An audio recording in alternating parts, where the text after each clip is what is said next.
Assalamualaikum warahmatullahi wabarakatuh. Oke, kali ini kita akan belajar mengenai jenis-jenis dalam penelitian ya. Nah, jenis-jenis dalam penelitian itu ada beberapa macam ya. Oke, kita lihat.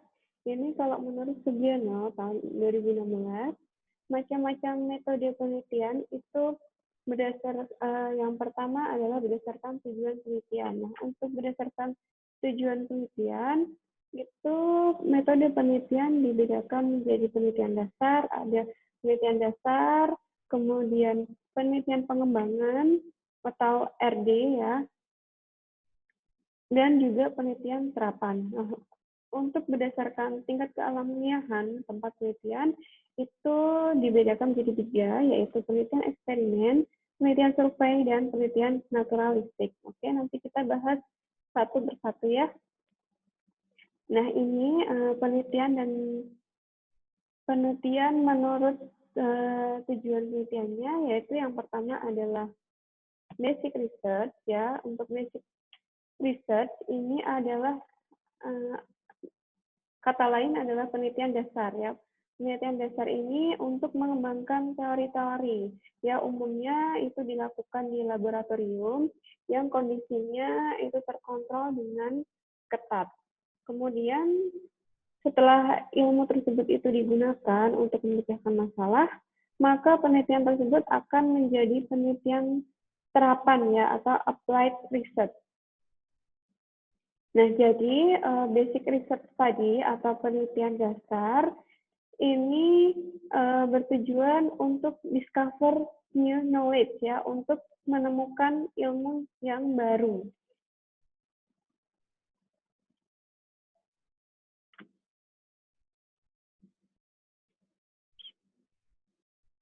Tentang fenomena-fenomena untuk menemukan pengetahuan yang baru tentang fenomena-fenomena yang terjadi di lingkungan kita ya. Jadi untuk basic research atau penelitian dasar ini digunakan untuk menemukan ilmu yang baru, yang sebelumnya itu belum pernah kita ketahui. Nah, sedangkan untuk applied research ini tujuannya untuk memecahkan masalah-masalah kehidupan praktis yang dapat diaplikasikan atau dapat diterapkan. Ya, jadi applied research ini adalah kelanjutan dari basic research. Nah, untuk research and development atau penelitian pengembangan atau R&D, research and development, itu tujuannya adalah untuk mengembangkan atau memvalidasi produk-produk yang digunakan misalkan dalam pendidikan atau dalam kesehatan dan juga dalam pembelajaran ya, sehingga R&D atau research and development ini adalah jembatan antara basic research atau penelitian dasar dan juga applied research atau penelitian terapan. Nah, untuk yang berdasarkan tingkat kealamiahan tempat penelitian itu dibedakan menjadi 3 ya. Untuk metode eksperimen, kemudian metode survei, dan metode naturalistik. Nah, metode eksperimen ini sangat tidak alamiah ya atau tidak natural karena di metode eksperimen ini terdapat perlakuan atau treatment tertentu yang dilakukan kepada objek atau subjek penelitian yang dilakukan di laboratorium. Untuk metode survei, kalau untuk metode survei ini juga mendapatkan perlakuan ya, tetapi perlakuannya itu tidak di laboratorium. Misalkan seperti kita peneliti itu memberikan kuesioner atau tes ataupun wawancara yang terstruktur dan lain-lain sebagainya. Nah, untuk jenis pengumpulan data nanti akan kita pelajari pada pertemuan-pertemuan selanjutnya ya. Jadi untuk umumnya untuk metode ini itu untuk metode survei ini adalah penelitian korelasi atau penelitian hubungan ya. Kalau penelitian korelasi atau hubungan itu masuknya adalah di metode survei. Kemudian untuk metode naturalistik metode naturalistik ini, kata lain itu adalah metode kualitatif ya. Kalau kualitatif ini untuk meneliti tempat-tempat yang alamiah dan tidak menggunakan perlakuan atau treatment khusus untuk subjek ataupun objek yang kita teliti ya. Jadi untuk metode naturalistik ini atau metode kualitatif ini itu berdasarkan sudut pandang dari sumber data yang kita teliti, dari orang yang kita wawancarai. Bukan dari sudut pandangnya itu bukan dari si peneliti. Jadi sangat objektif ya, bukan subjektif dari si peneliti. Nah, menurut metode penelitian, macam-macam metode penelitian itu dibagi menjadi 3 ya, yaitu kuantitatif, kualitatif, dan mixed method atau kombinasi dari kuantitatif dan juga kualitatif. Nah, kalau untuk kuanti itu nantinya adalah berupa angka ya. Jadi yang dianalisis adalah yang berupa angka. Sedangkan untuk kuali itu berupa huruf atau kalimat atau kata-kata ya. Jadi untuk kuanti itu dibedakan menjadi 2, yaitu survei. Survei tadi adalah yang hubungan, yang korelasi, dan untuk eksperimen adalah yang diberikan treatment. Kemudian untuk kualitatif, untuk metode kualitatif itu ada pendekatannya dengan menggunakan fenomenologi, grounded theory, etnografi, case study, dan juga naratif. Nanti untuk pengumpulan data akan kita bahas lebih lanjut. Kemudian yang terakhir adalah kombinasi atau mixed method. Ya, mixed method ini biasanya digunakan pada jenjang yang lebih tinggi ya, misalkan digunakan saat akan menyusun tesis ataupun disertasi dan lain sebagainya. Namun kalian juga perlu tahu ya, untuk mixed method ini itu adalah gabungan dari kuantitatif dan juga kualitatif. Jadi nanti pengumpulan datanya adalah gabungan ya, berupa angka dan juga berupa narasi. Nah, ini untuk metode kuantitatif ya. Untuk metode kuantitatif itu dibedakan menjadi 3, yaitu deskriptif, komparatif, dan korelasi. Ya, untuk deskriptif itu untuk mengetahui gambaran. Gambarannya itu hanya satu variabel saja atau lebih tanpa membuat perbandingan ataupun juga menghubungkannya dengan variabel lain. Jadi deskriptif ini adalah hanya menggambarkan ya, tanpa menghubungkan atau tanpa membandingkan ataupun membedakan antara satu variabel dengan variabel lainnya. Nah, untuk komparatif ya, komparatif ini biasanya kelompok sampelnya itu lebih dari 1, tapi masih dalam satu variabel yang sama. Jadi komparatif itu adalah membandingkan ya, atau membedakan untuk melihat perbedaan satu variabel dengan variabel lainnya dalam suatu aspek yang diteliti. Contohnya misalkan kita akan membandingkan intensitas nyeri ya, intensitas nyeri antara jahitan interrupted atau terputus dengan continuous, dengan jahitan continuous atau jelujur ya. Jadi komparatif ini membandingkan antara tadi intensitas nyeri untuk variabel independennya, kemudian variabel dependennya adalah jahitan terputus dan jahitan jelujur. Jadi kita membandingkan antara intensitas nyerinya antara jahitan jelujur dan juga jahitan terputus itu bagaimana, ataukah intensitasnya lebih tinggi, lebih besar pada interrupted kah atau pada continuous kah? Ya, jadi kita bandingkan di situ. Kemudian untuk korelasi, untuk korelasi ini untuk mengetahui hubungan antara dua variabel atau lebih. Jadi kalau deskriptif tadi hanya menggambarkan tanpa menghubungkan, kalau korelasi ini adalah menghubungkan antara dua variabel atau bahkan bisa juga lebih ya. Nah, kalau kuantitatif ini tanpa adanya manipulasi, tanpa adanya rekayasa secara ilmiah.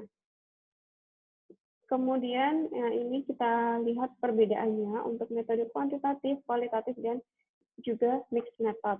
Ya, kalau metode kuantitatif itu sifatnya itu predeterminan atau sudah ditentukan sebelumnya ya. Kemudian pertanyaan-pertanyaan itu didasarkan pada instrumen penelitian ya, instrumen penelitiannya nanti kita juga akan bahas selanjutnya atau apakah menggunakan instrumen kuesioner atau menggunakan wawancara terstruktur atau wawancara terbuka ataukah dengan observasi ya. Nanti ada pertanyaan-pertanyaan itu didasarkan pada instrumen penelitian tersebut ya kalau dengan menggunakan metode kuantitatif. Kemudian data kalau metode kuantitatif itu biasanya menggunakan instrumen datanya menggunakan kuesioner ya. Kemudian atau pertanyaan kuesionernya itu nanti bisa berupa pertanyaan-pertanyaan terbuka dan juga bisa juga pertanyaan-pertanyaan tertutup.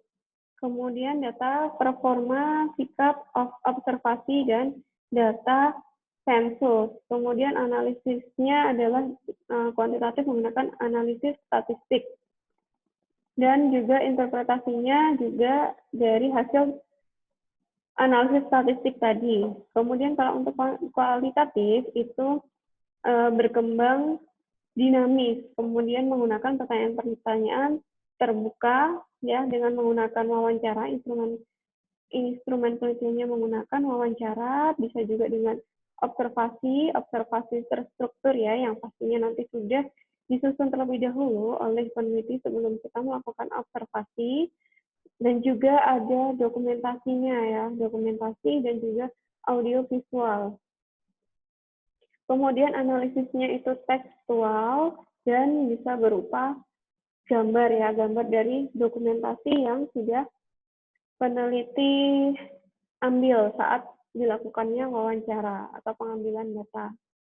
Kemudian interpretasinya itu adalah menggunakan tema-tema yang berpola ya. Kemudian kalau untuk mixed method ini sifatnya predeterminan dan berkembang dinamis ya, karena di mixed method itu adalah gabungan dari kuantitatif dan kualitatif. Jadi di situ adalah kombinasi dari metode kuanti dan juga kuali. Jadi kapan sih sebenarnya kita bisa menggunakan kualitatif, kapan kita bisa menggunakan kuantitatif. Ya, untuk kualitatif itu kita bisa gunakan apabila itu kita mendapati atau menemukan masalah-masalah yang tidak biasa atau unfamiliar atau fenomenologi ya. Kita bisa menggunakan metode kualitatif. Kemudian saat kita tujuannya untuk melakukan riset eksploratif ketika konsep yang relevan dan variabel yang akan kita teliti itu belum diketahui atau definisinya itu belum jelas. Kita bisa menggunakan kualitatif.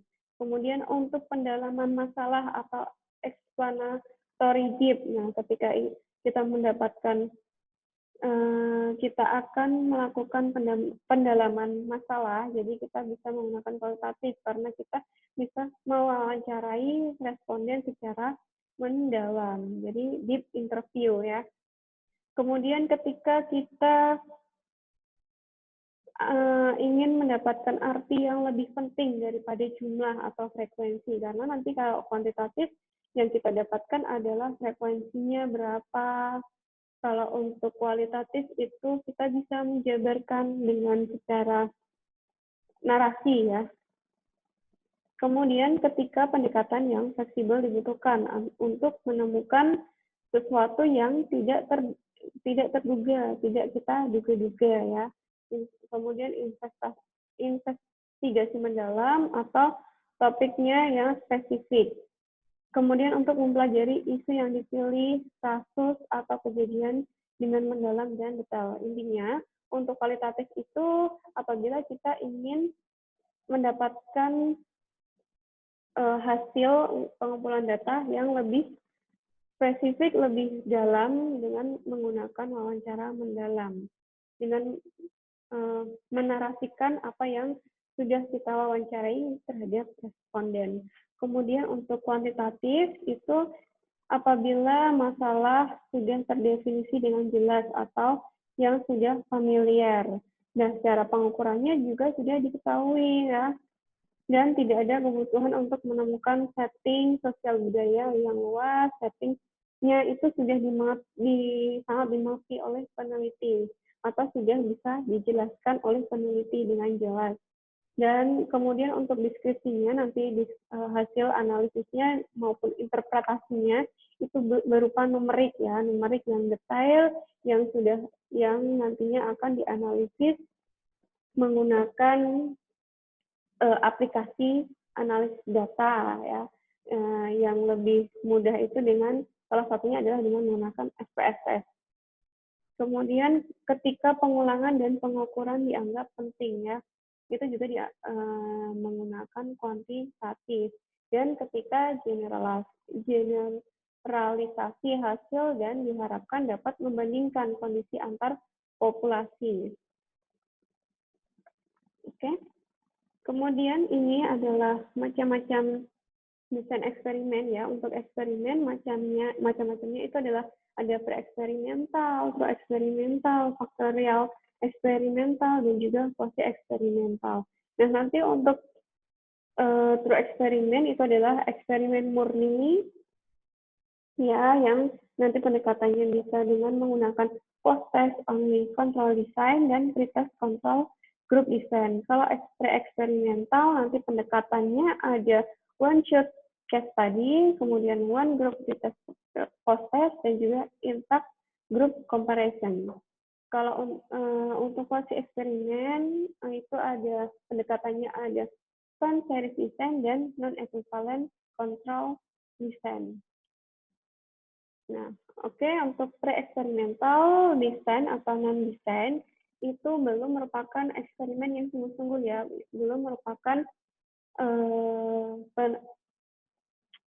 eksperimen murni, bukan true eksperimen, karena masih terdapat variabel luar yang ikut berpengaruh terhadap terbentuknya variabel dependen.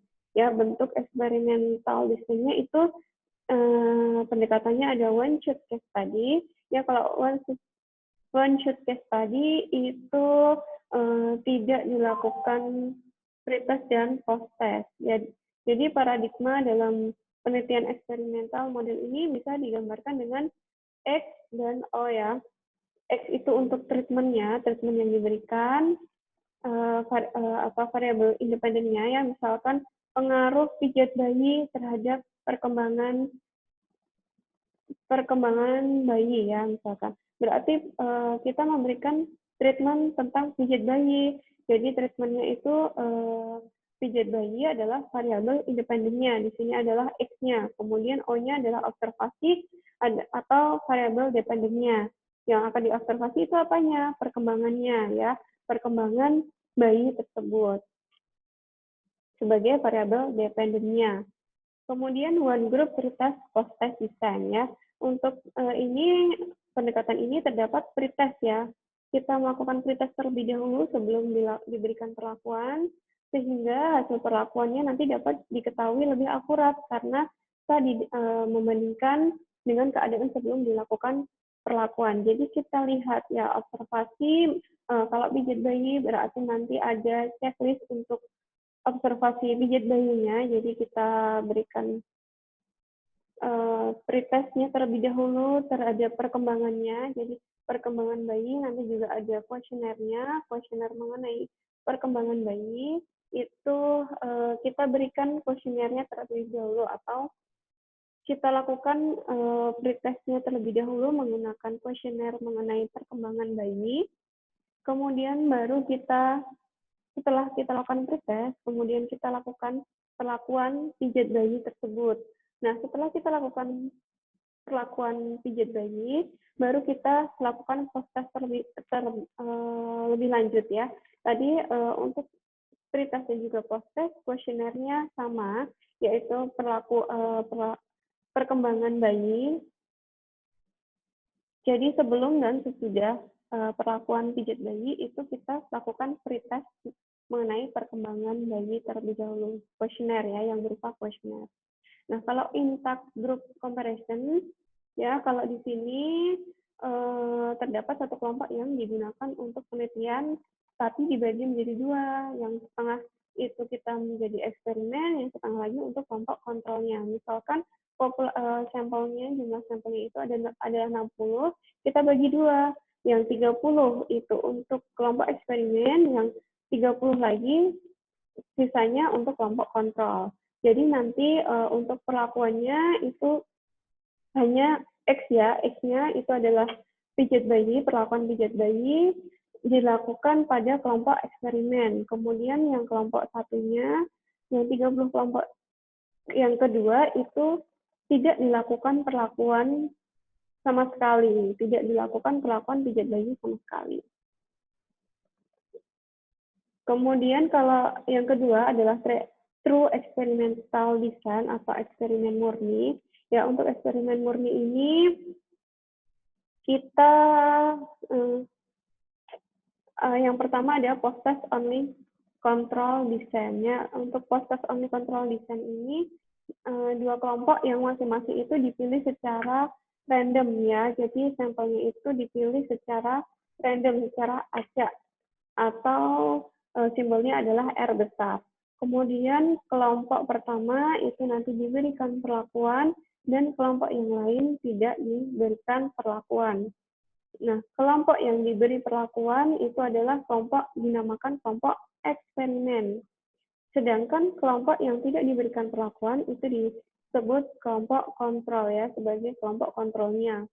Nah, untuk pengaruhnya, apakah di situ nanti ada pengaruh dari perlakuan yang telah diberikan kepada responden, kepada subjek penelitian atau tidak, itu terlihat pada O1 dan O2. Kemudian dalam penelitian yang sesungguhnya atau eksperimen ini, pengaruh treatment itu dianalisis dengan menggunakan uji beda ya, dengan menggunakan uji t-test. Nah, nanti kita akan belajar juga mengenai jenis-jenis analisis data.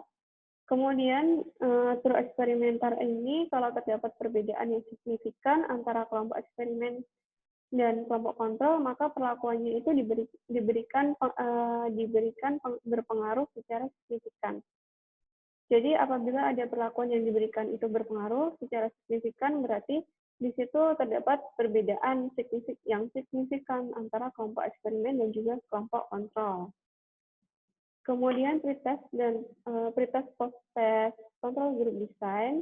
Nah, kalau di sini itu sebelum dilakukan perlakuan dua kelompok tersebut itu diberikan pretest ya, seperti tadi yang saya sudah jelaskan. Nah, nanti untuk pengaruhnya itu adalah O2. O2 ke O1 itu apakah di situ ada pengaruh, nanti datanya akan terlihat. Kemudian antara O4 itu berarti adalah pengaruhnya dari O3, apakah ada pengaruhnya atau tidak. Jadi nanti dilihat antara pretest dan post-testnya untuk mengetahui keadaan awal apakah ada perbedaan antara kelompok eksperimental dan kelompok kontrolnya. Kemudian factorial design. Nah, factorial design ini adalah modifikasi ya dari true experimental design, ya, yaitu dengan memperlihatkan kemungkinan apakah ada variabel moderator atau variabel perantara yang akan mempengaruhi variabel perlakuan yang sudah kita lakukan perlakuannya terhadap variabel independen terhadap variabel dependennya. Apakah ada variabel confoundingnya di situ? Apakah variabel perantaranya? Apakah ada di situ? Kita bisa menggunakan pendekatan factorial design. Nah, yang ketiga itu adalah metode kuasi eksperimental design ya. Untuk kuasi eksperimental design ini adalah pengembangan dari true experimental design atau eksperimen murni. Namun yang eh, kita peneliti akan menggunakan true experimental design itu sulit dilakukan. Kita sulit untuk melakukan true experimental design karena beberapa faktor. Nah, kita bisa menggunakan kuasi eksperimental design. Nah, kalau kuasi eksperimental design ini nanti mempunyai kelompok kontrol, tetapi tidak dapat berfungsi sepenuhnya untuk mengontrol variabel-variabel confounding atau variabel-variabel luar yang mempengaruhi dalam pelaksanaan eksperimental ini. Nah, kuasi eksperimental design ini bisa ada beberapa pendekatan ya. Yang pertama itu adalah time series. Kalau time series ini tidak dapat dipilih secara random. Kemudian sebelum dilakukan pelakuan, kelompok itu diberikan pretest sampai 4 kali ya. Pretestnya itu dilakukan selama 4 kali ya. Kalau time series berarti pretest dilakukan sampai 4 kali untuk mengetahui apakah variabel tersebut itu stabil atau tidak, apakah kelompok tersebut itu jelas atau tidak sebelum kita melakukan perlakuan atau treatment terhadap pasien. Nah, bila hasil pretestnya selama 4 kali itu ternyata nilainya berbeda-beda, berarti kelompok tersebut itu tidak stabil atau tidak menentu dan juga tidak konsisten.